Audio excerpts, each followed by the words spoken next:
Manhã. Eu agradeço a Deus a oportunidade de estar mais uma vez com os irmãos. Agradeço a acolhida carinhosa do pastor Tarcísio, do pastor Vilmo e de todas as pessoas com as quais eu já pude estar. É sempre bom estar nas Minas Gerais, né? Hoje me perguntaram se eu comi um bom pão de queijo. Eu disse que não, em Minas é impossível comer um bom pão de queijo. Aqui só tem de ótimo para cima, né? Bom a gente acha em São Paulo, a gente acha em um lugar. Aqui é do ótimo para o perfeito, não é isso? Eu sei que o perfeito é na sua casa, um dia a gente vai lá, pode ficar tranquilo, né? Na casa da sua mãe. Normalmente as pessoas falam, da minha avó é o melhor de todos. Gordo é fogo, né? Sempre começa a falar de comida, é impressionante. Bem, mas se você parar para pensar, não sei se o pastor já reparou isso. Jesus estava fazendo uma das três coisas, as três coisas que eu mais gosto de fazer normalmente. Ou ele estava falando, ou ele estava comendo, ou ele estava andando. Repara. Aí estava orando, orando está falando. Ele estava sempre andando, sempre falando e sempre comendo. Porque são três coisas que te aproximam de Deus. Como assim, pastor? Porque quando você come, você deve orar antes. Né? Nós fomos ensinados disso. Quando a gente anda, se a gente está seguindo a Jesus, a gente está andando na direção dele. E se a gente fala, e de fato o nosso coração pertence a ele, a gente só fala dele. É o que Jesus fazia. Mas eu quero dizer uma coisa para vocês. Vocês são muito privilegiados e eu também. Desde ontem à tarde eu estava pensando nisso. Como vocês são privilegiados e como eu sou privilegiado em estar aqui com vocês. Vocês não têm noção, gente. Todo ano, até a pandemia, eu fazia viagens. E eu normalmente levava pastores e líderes nessas viagens. Continuo fazendo depois da pandemia, mas não mais levando líderes, porque ficou complicado em alguns lugares. Mas eu tinha uma viagem que todo ano eu levava as pessoas ao Oriente Médio. Nós vamos voltar a fazer isso. Eu já estou convidando aqui o pastor Tarcísio e pedindo a vocês que o enviem. Fiquem tranquilos, é lugar seguro, é muito mais seguro do que o Complexo do Alemão, no Rio de Janeiro, é muito mais seguro aí do que Heliópolis, em São Paulo. Aqui eu não sei o lugar que é mais perigoso. É mais seguro do que estar com a camisa do Galo no meio da torcida da Raposa. É lugar seguro, fique tranquilo, não vai acontecer nada de ruim com ele. Mas há alguns anos eu levei um pequeno grupo para o Oriente Médio e lá o meu propósito era conhecer, mostrar às pessoas, algumas pessoas que vivem sob perseguição. E isso foi uma coisa que marcou a vida de todas aquelas pessoas que participaram daquela viagem. Eu ficaria aqui dias contando sobre tudo, mas eu quero só contar uma experiência. Nós conhecemos um homem que a história dele é muito... Eu não posso contar em detalhes todos aqui, mas eu vou ter que usar números, ou melhor, vou usar letras para falar dos lugares. Ele nasceu no país A, o país mais pobre daquela região do Oriente Médio. Emigrou para o país B, o país mais rico fora Israel. Todos esses países com 100% praticamente de muçulmanos. Cristãos são mortos lá. E ele prosperou nesse país. Tornou-se um empresário, tornou-se professor universitário. Um dia, lendo o Corão, ele encontrou a frase que diz que Isa, que é Jesus em árabe, será glorificado. E ele ficou em crise. Por que Isa e não Muhammad? Por que não Abraão? Ele foi perguntar, e o resultado é que o sacerdote para quem ele perguntou pegou uma barra de ferro, bateu na cabeça dele, e quando ele voltou a si, ele havia recebido muitos pontos na cabeça, ele estava na cadeia e havia perdido todos os seus bens e tiveram o seu título de professor universitário cassado e fora condenado a ser expulso do país depois de receber 300 chibatadas. Só que, pela lei corâmica, não se pode dar isso tudo de uma vez, então são 50 chibatadas por vez. Crediário de chibatada, você divide aí as chibatadas em vezes. E ele levou as primeiras 50, normalmente eles dão 49, né, para garantir que não vai dar uma a mais. E aí você imagina como é que ficaram as costas dele. esperam as costas curar, a ferida cicatrizar, mais 50 esperam de novo, e esse processo demorou 18 meses. Ao final dos 8 meses ele foi expulso, estou contando muito rápido mesmo, tá? O mais rápido que eu consigo. Foi expulso, foi mandado de volta para o país A, e ele migrou para o país C, onde há uma certa liberdade religiosa, embora cristãos também acabem sendo perseguidos. Lá ele conheceu a Jesus, e ele resolveu então voltar para o país B, onde ele tinha deixado a sua esposa, tinha sido obrigado a deixar a sua esposa e suas 3 filhas. Ele voltou para lá de forma ilegal e anunciou o evangelho para sua esposa, para suas filhas e para mais 35 pessoas que se converteram. Anunciou para mais gente, mas 35 pessoas que se converteram, e 16 dessas ele batizou. Foi preso de novo. Mais 300 chibatadas. Foi expulso de novo e agora ele mora no país D, que é o país onde estávamos. Irmãos, ele contou essa história em detalhes. Ele morava numa casa simples, não tinha o luxo que ele tinha antes, mas ele tinha um brilho no olhar, ele tinha uma paixão ao falar de Jesus, de como ele lia a Bíblia, como ele compartilhava aqueles textos conosco, que todos nós ficamos profundamente impactados. Nós não apenas ouvimos, nós vimos as suas cicatrizes na cabeça, nas costas. Nós soubemos a dificuldade que é, porque ele não falou para o seu filhinho que nasceu nessa segunda vez, que foi gerado nessa segunda vez em que ele esteve lá no país B. Ele não falou que é cristão, ele ora em nome de Jesus com aquela criança, mas ele não pode falar ainda, porque se descobrirem que eles são cristãos, ele mora num país que 96% é de muçulmanos, eles vão perder o seu direito. Então aquela criança já é cristã, mas ela não sabe que é cristã no sentido de ter a palavra cristã para se identificar. Todos os pastores ali estavam profundamente impactados, mas eu tinha preparado 2 perguntas para fazer para todas as pessoas que eu encontrasse. E a primeira pergunta é: se Deus dissesse a você, pede o que você quiser que eu vou te dar, o que você pediria a Ele? E a resposta daquele homem foi: nada, eu tenho tudo que preciso, eu tenho Jesus Cristo. Os pastores todos choraram, eu segurei a onda porque eu tinha que fazer a segunda pergunta. E a segunda pergunta foi: o que você acha da possibilidade de viver num país ou num lugar em que há liberdade, que você pode falar de Jesus para quem quiser, você pode decidir acreditar ou não acreditar, você pode falar de Jesus, você pode andar com a sua Bíblia, você pode compartilhar o Evangelho, você pode se reunir com pessoas e louvar a Deus, você pode falar abertamente que é cristão. O que você pensa de viver num lugar como esse? A resposta dele foi: isto seria o céu para mim. Nós estamos no céu dele. Somos enormemente privilegiados. Há, literalmente, centenas de milhares, no mínimo, centenas de milhares de cristãos que nunca terão na vida o que acabamos de ter até agora. Há milhões que nunca terão com a qualidade que nós estamos tendo. Somos enormemente privilegiados. Devemos nos lembrar disso. Porque, infelizmente, muitas vezes nós transformamos esse céu no inferno com as nossas reclamações, com as nossas críticas. Gratidão é uma ordem clara no Evangelho. É uma ordem clara em toda a Bíblia. E gratidão nos leva a fazer missões. Quero convidar você a acessar a sua Bíblia, já que eu não vou abrir a minha, a acessar a sua Bíblia no Evangelho de Mateus, lá no finalzinho, capítulo 28, para lermos a partir do versículo 16.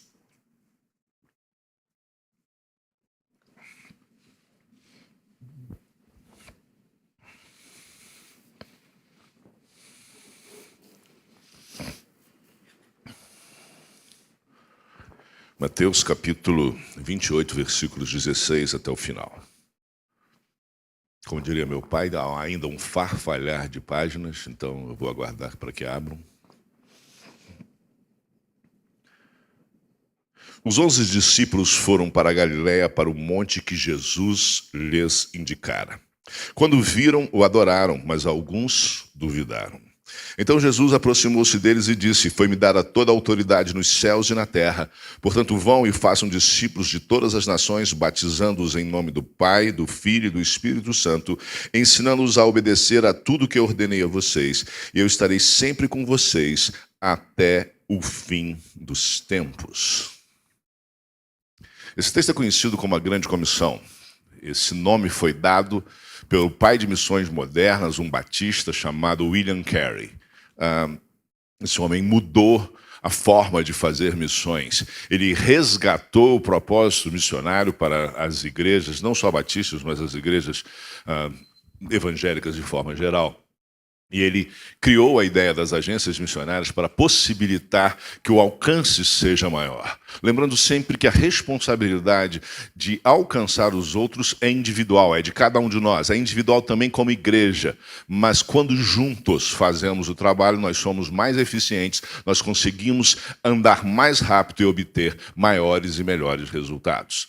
Mas ele disse que, de todas as ordens de Jesus, essa é a maior ordem, e eu concordo com ele. Não vejo uma ordem maior do que essa na Bíblia. Ela é muito clara: fazer discípulos em todas as nações.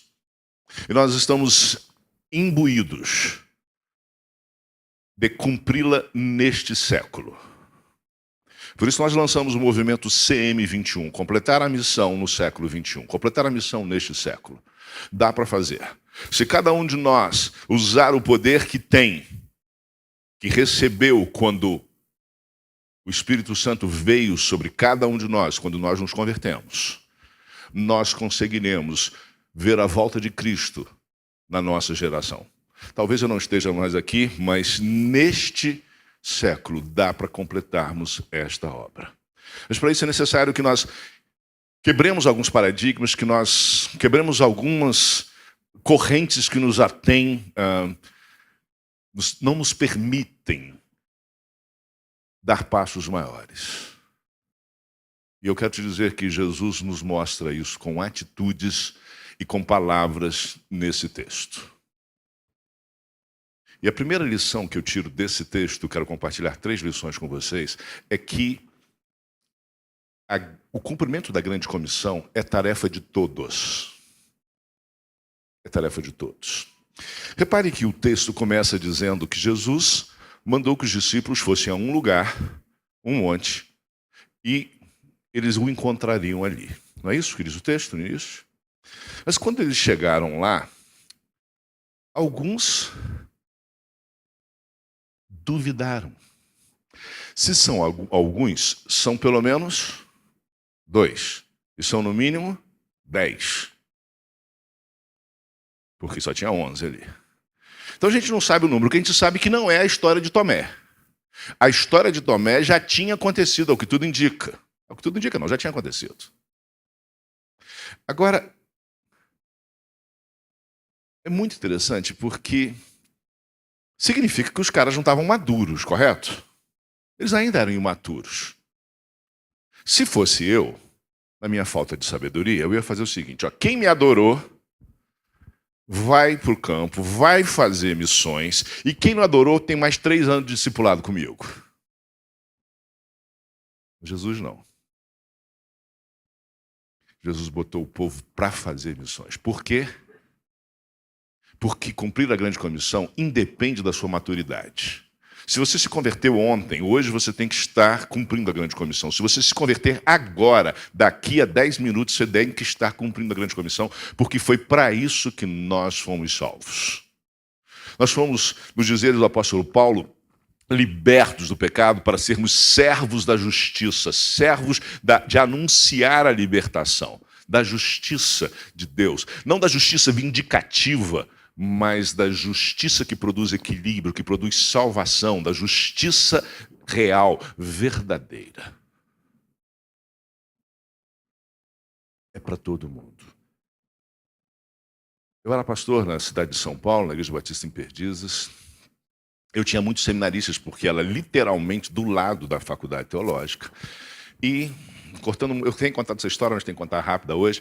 Um jovem seminarista lá, a história dele é muito peculiar. No mês de julho, no último ano, vira para mim numa viagem e diz assim: pastor, estou em crise. Eu não sei se eu quero ser pastor. E eu falei para ele: quer resolver? Quer tirar essa crise? Quero. Topa passar 2 meses na África num projeto missionário? Ele falou: topo. Ele achou que ia demorar. Isso foi no sábado à noite. Domingo à noite cheguei para a igreja e disse: irmãos, o Assis vai se formar. Nós não investimos nele porque a gente não tinha mais recursos. Eram 16 seminaristas, 12 a gente pagava, então a gente não tinha para todo mundo. Eu falei: ele tem ajudado na igreja, então de presente para ele, já que a gente não pagou a faculdade dele, nós vamos mandá-lo para a África para passar 2 anos. Ele disse: pastor, 2 meses. Eu falei: tá vendo, perdeu a bênção. Podia ficar 2 anos, vai ficar só 2 meses, né? Depois não reclama. E aí a igreja aprovou e nós mandamos. Irmãos, o diabo cirandou a vida daquele jovem. Eu acompanhei por SMS, por e-mail. O diabo cirandou mesmo, passou ele na peneira. Deus deixou. E quando ele voltou, ele disse: eu quero ser pastor. Hoje, para encurtar muito a história, Assis participou de vários projetos, um deles de revitalização numa igreja na Europa, uma igreja que estava morrendo, com menos de 20 membros, que tem mais de 200 membros hoje. Dirige uma organização missionária na Europa. Mas ele tinha dúvidas. As dúvidas acabaram quando ele começou a trabalhar. Quando ele percebeu o que Deus podia fazer através dele, mesmo com dúvidas. É para todo mundo. Irmãos, você pensa que uma pessoa com Down pode fazer missões? Você tem um missionário, essa igreja tem um missionário com síndrome de Down, fazendo missões e missões mundiais. Cegos, surdos, ainda não temos cadeirantes, mas vamos ter. Porque é para todos. É para todos. Pastor, eu já estou muito velho. Não, meu filho, você está falando, você está respirando. Meu pai deu testemunho até em coma. É para todos. Mas, além de ser para todos, é para todo o mundo. Porque ele foi muito claro ao dizer: vão e façam discípulos em todas as nações, ou de todas as nações. Você tem que lembrar que a sua responsabilidade não é fazer só discípulos, é fazer discípulos de todas as nações. Pastor, eu não tenho como sair de BH. BH está cheio de estrangeiros, gente. Está ou não está?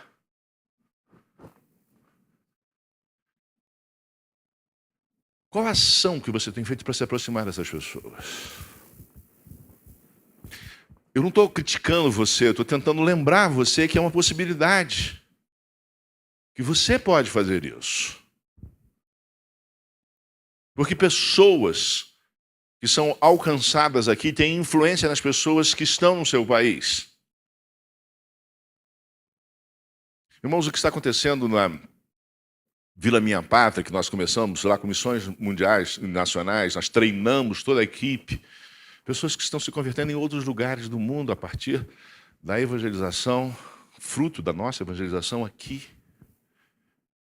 Mas de muitos outros lugares. É para todo mundo. A garotada, eu não vou pedir para vocês levantarem a mão, porque os pais vão vigiar vocês para saber, mas eu sei que vocês jogam boa parte desses jogos aí com gente do mundo inteiro. E a pergunta é: que tal aproveitar essa chance para falar de Jesus? Eu sei que você acabou de matar o cara no jogo, mas eu falo: olha, você podia ressuscitar, né? Porque você pode. Porque tem ministério fazendo isso, usando jogos. Olha, eu já vi quase tudo, acho, na vida, de forma de falar de Jesus, pastor.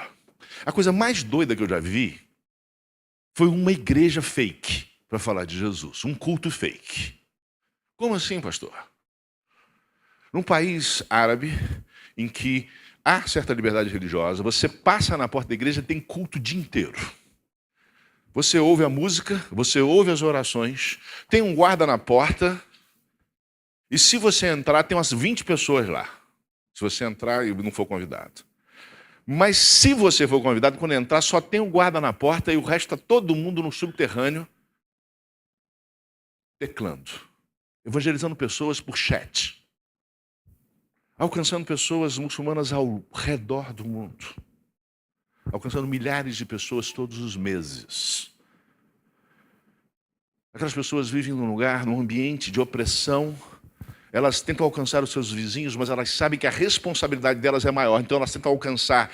E eu vi gente que se converteu na Indonésia, longe daquele país árabe, através desse ministério. Porque hoje a gente consegue falar com mais de 90% da população do mundo rapidamente, ou com pessoas que possam falar com elas. Então, para todo mundo, você deve se lembrar disso. E você que está discipulando alguém deve se lembrar que este alguém que você está discipulando tem a capacidade. E por isso precisa ser desperto para ir a pessoas de outros lugares, para falar de Jesus.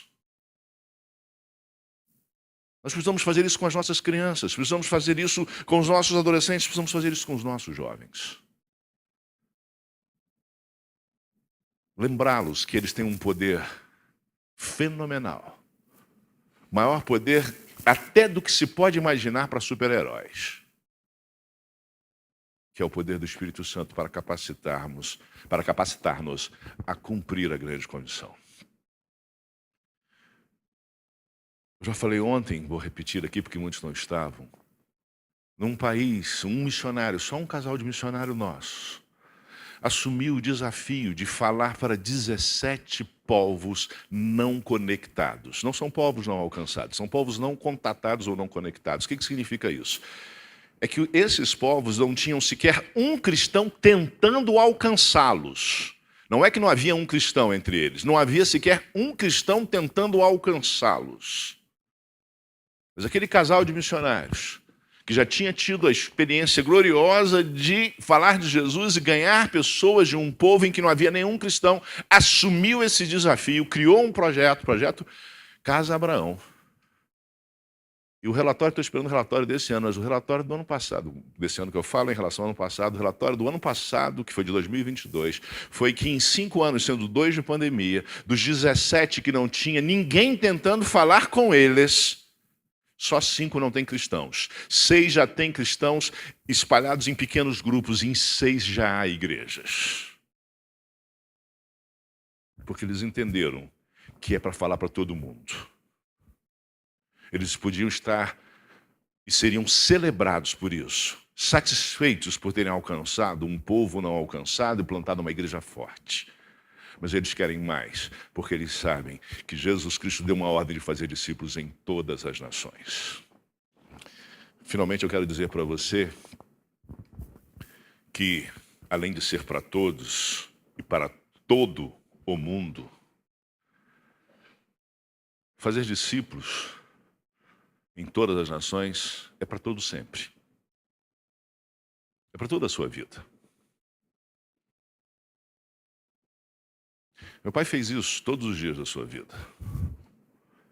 E quando nós soubemos que ele ia morrer, ele estava em coma, nós fizemos uma reunião, estava fora do país, fizemos reunião com a equipe médica. E o médico que estava cuidando dele não era cristão. E boa parte da equipe também não. Mas eles ficaram impactados. E depois da reunião, o capelão daquele hospital procurou a minha irmã e disse: olha, eu preciso te dizer, seu pai vinha aqui quando tinha saúde. Depois, quando ele deixou de vir aqui com saúde, ele passou a vir só quando estava doente, mas ele aproveitava, principalmente quando ele estava na UTI. O cara não tem como ir embora, né? Ele fica lá falando de Jesus. Mas mesmo agora, quando ele não pode falar, o exemplo de vocês, o amor de vocês, falou àquela equipe médica. Ele já morreu, vai fazer 3 anos, e eu continuo falando dele. Porque é para sempre. Mesmo quando a gente morre, a gente continua sendo testemunha. Mas eu quero te dizer que Deus está fazendo uma obra fantástica no Irã. Fantástica. Nós aceitamos o desafio, há mais de 10 anos, de participarmos do esforço de evangelização do Irã. O Irã, em 1979, tornou-se uma república islâmica. E os cristãos, a sua grande maioria, foram expulsos, alguns foram mortos. E sobraram cerca de 4.000 a 5.000, no máximo, cristãos ali. E as pessoas pensaram, daqui a pouco não vai mais haver cristãos. Porque não havia mais Bíblias, não havia mais nada. 1979. Bem, irmãos, nós nos unimos a outras organizações, nós temos colocado evangelhos e Bíblias ali. Uma tradução mais moderna do que aquela de mais de um século, na língua farsi. Pastor René depois pode mostrar em algum outro momento aqui um desses Novos Testamentos. Creio que tem. Se não tem, a gente providencia. Um livro bonito. Esse livro tem transformado a vida de muita gente, mas eu quero te contar uma história para te mostrar que é para sempre. É a história de uma mulher. Eu a conheci, eu conversei com ela. Essa mulher era uma comerciante numa cidade do interior. E ela tinha uma boa condição, mas ela não tinha paz. Ela não estava bem. E ela procurou médicos, procurou terapia, mas não resolvia. Então ela pensou, isso é uma questão espiritual. E ela começou a conhecer mais do Corão. Ela já conhecia, mas ela começou a ir mais longe, se aprofundar mais, estudar mais. Só que Alá é um Deus que não se relaciona, a não ser num dia especial, se você cumprir uma série de regras. E ela olhava para o livro, lia o livro e só achava regras, e ela tentava cumpri-las. Até que um dia aquela mulher se irritou e ela gritou para os céus, por que que você só me dá ordens impossíveis de serem cumpridas? E mesmo que eu conseguisse cumpri-las, eu não consigo falar com você. Ela gritou para lá, mas só quem podia ouvi-la era Deus. E Deus agiu. E Deus age das formas mais estranhas. E Deus começou a agir através da visita de um primo dela que não era cristão. Esse primo ela não via há muito tempo, porque ele estava fora, ele estava fazendo uma pós na Inglaterra. E a pós dele era sobre literatura comparada. E ela perguntou, mas é muito diferente a literatura farsi, né, a literatura iraniana da literatura inglesa? Você é muito diferente, lá eles têm muita influência da Bíblia. E ela perguntou, o que é Bíblia? Qual é o livro sagrado deles? Ela perguntou para ele, você tem uma? Ele disse, não. E aquela mulher resolveu que ela ia conseguir uma Bíblia. Bem, se eu falei que uma mulher resolveu que ia ter, eu não preciso contar o que aconteceu, né? Ela conseguiu um Novo Testamento. Ela conseguiu um Novo Testamento. E ela começou a ler. O que acontece quando você começa a ler o Novo Testamento? Você encontra Deus. Ela percebeu que aquilo não era um livro de regras. Que tinha alguém contando aquela história, tinha alguém falando com ela. E ela continuou lendo.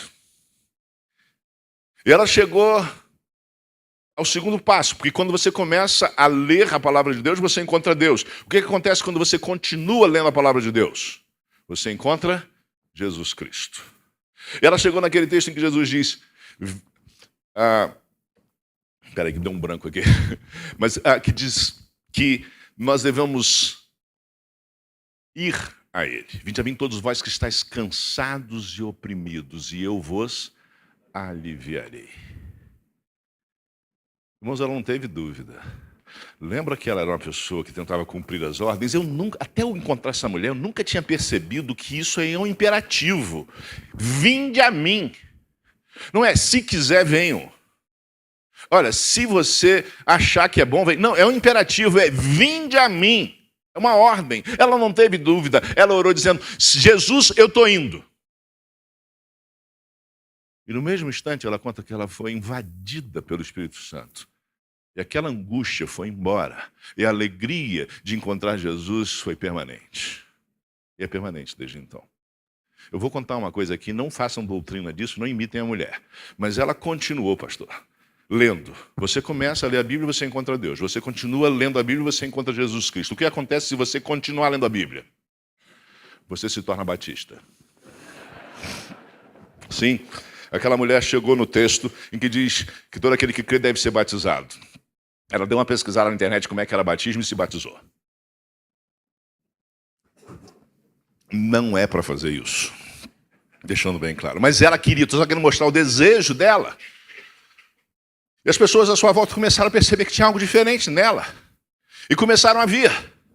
Ia buscar, e ela começou a compartilhar o livrinho, porque ela nem sabia o nome direito daquilo. Ela falou, esse livrinho tem respostas. E ela começou a compartilhar, e ali surgiu, sem ela saber, um pequeno grupo. E o grupo foi crescendo. E o que acontece quando um pequeno grupo cresce?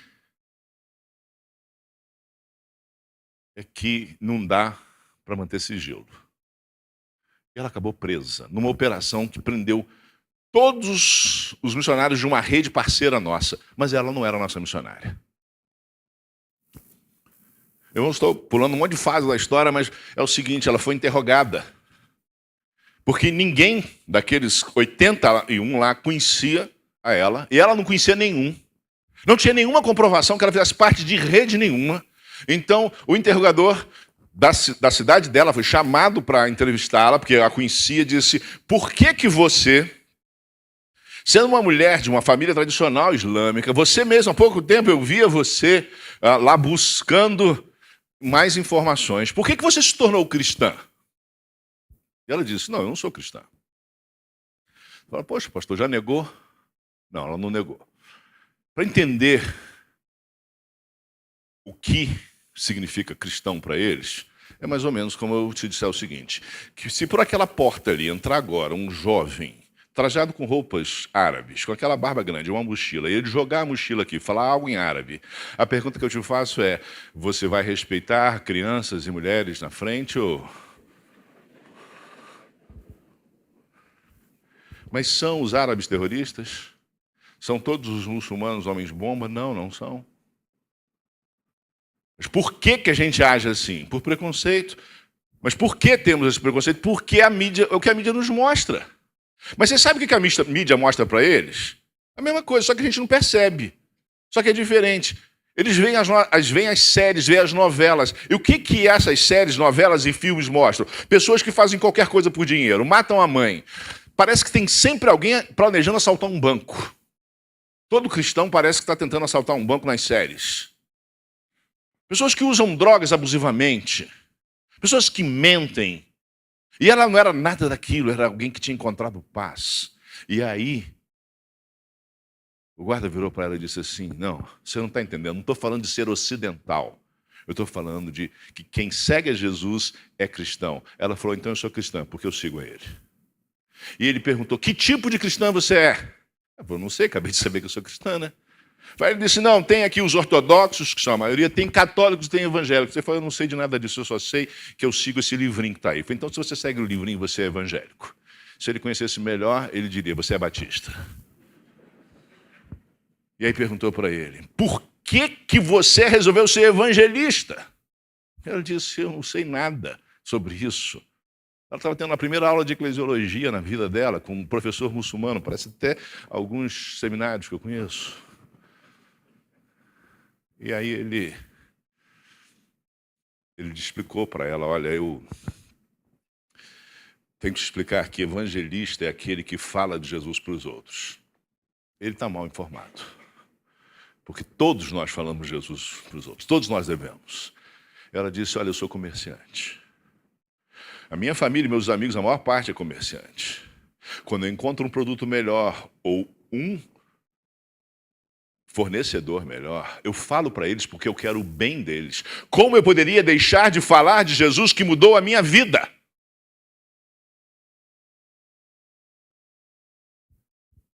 Apesar desse testemunho soltar a mulher pensando, ela não tem contato nenhum, é só uma mulher, né? É só uma mulher, eles não sabem o que é uma mulher. E uma mulher com poder do Espírito. E agora uma mulher que tinha passado um tempinho na cadeia e fez um seminário rapidinho ali. Descobriu um monte de coisa.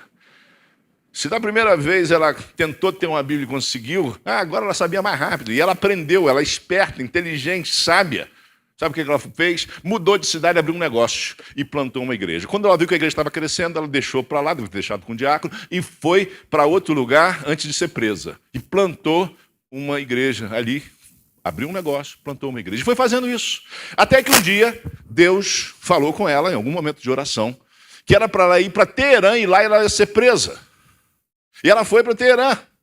E ela abriu um negócio. E plantou uma igreja. E foi presa. E foi para a cadeia. E na cadeia ela não abriu um negócio, mas ela plantou uma igreja. Irmãos, depois de 2 anos não aguentaram mais a mulher, expulsaram a mulher do país. Eu encontrei uma mulher na fronteira do Irã, plantando igrejas. Ela já está velhinha a essa altura, mas ela continua lá, porque é para sempre. É para sempre. Porque fazer discípulos nada mais é do que glorificar a Deus das nossas ações, das nossas atitudes, pela obediência.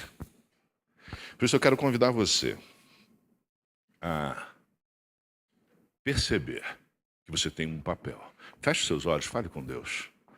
Agradeça a Deus pela oportunidade que você tem de viver num país como esse, de estar numa igreja como essa, num ambiente como esse, com pastores que amam a Deus e amam a você.